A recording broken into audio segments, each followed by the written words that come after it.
Olá, eu sou o professor Leonardo Debem e sou autor da Saraiva Jur. Meu nome é João Paulo Martinelli, também autor da Saraiva Jur, e nós dois escrevemos a obra Lições Fundamentais de Direito Penal, parte geral, que já está em sua terceira edição pela editora. Na sequência do minicurso de Lições Fundamentais de Direito Penal, a temática a ser abordada será tipicidade subjetiva. Bom, o tema tipicidade subjetiva é de extrema relevância porque é nele que nós estudamos o vínculo psicológico entre o agente e a conduta ilícita praticada. Vamos aqui então analisar algumas questões a respeito da tipicidade subjetiva. Bom, em primeiro lugar, só há crime se houver dolo e culpa. Ou seja, não há responsabilidade penal objetiva, aquela responsabilidade que independe de dolo ou culpa. Não basta que haja um comportamento e um nexo de causalidade entre o comportamento e o resultado lesivo, se não houver o elemento subjetivo dolo ou culpa. Tá? Então, tem que ficar bem claro que, diferentemente de algumas áreas do direito que reconhece a possibilidade da responsabilidade objetiva, no direito penal a responsabilidade tem que ser sempre subjetiva. E como o dolo é o elemento subjetivo padrão, é aquele elemento subjetivo que sempre vai existir, a modalidade culposa exige previsão expressa por ser excepcional. Bom, vamos então agora analisar de forma bastante sucinta quais são os elementos subjetivos do crime aqui no direito penal. Nós temos o dolo, que é consciência e vontade de praticar os elementos do tipo objetivo, e a culpa, que é a violação a um dever objetivo de cuidado. Então, ressaltando o que já foi dito antes, o dolo é o elemento subjetivo originário de todos os tipos penais. Então, todos os tipos admitem modalidade dolosa. A modalidade culposa, por ser excepcional, tem que ter previsão expressa. Bom, vamos ver agora então as modalidades de dolo e de culpa.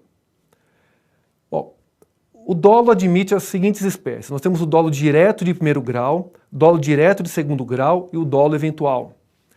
Dolo direto de primeiro grau é a finalidade última do agente, ou finalidade principal que o agente pretende atingir, enquanto o dolo direto de segundo grau é o resultado necessário para o agente atingir essa finalidade última.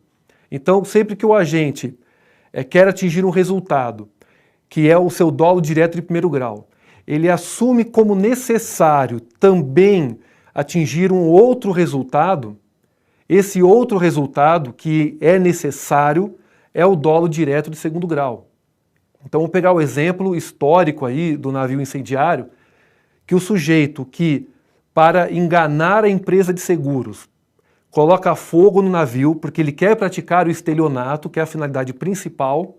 Então, o dolo direto de primeiro grau é o estelionato, mas o sujeito reconhece que necessariamente a embarcação vai morrer para que ele obtenha êxito na fraude contra a seguradora.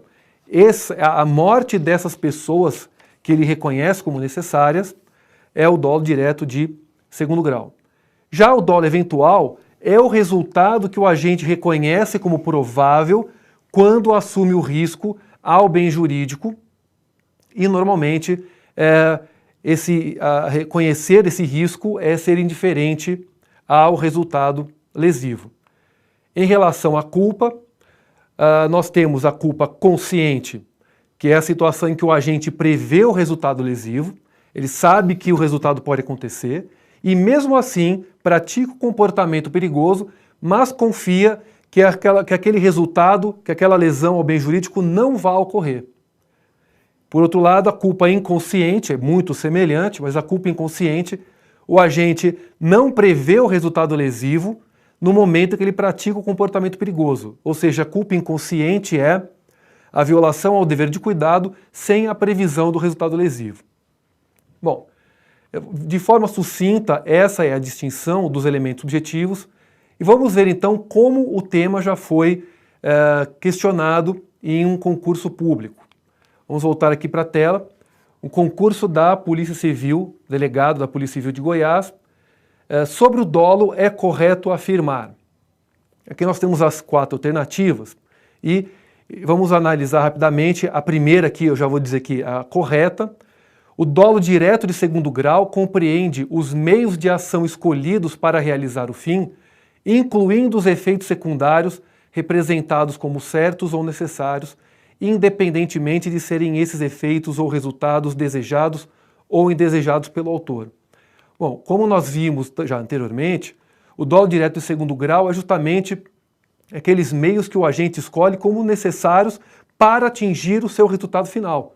Por mais que ele não queira, que ele não deseja, esse resultado é necessário para atingir a finalidade principal.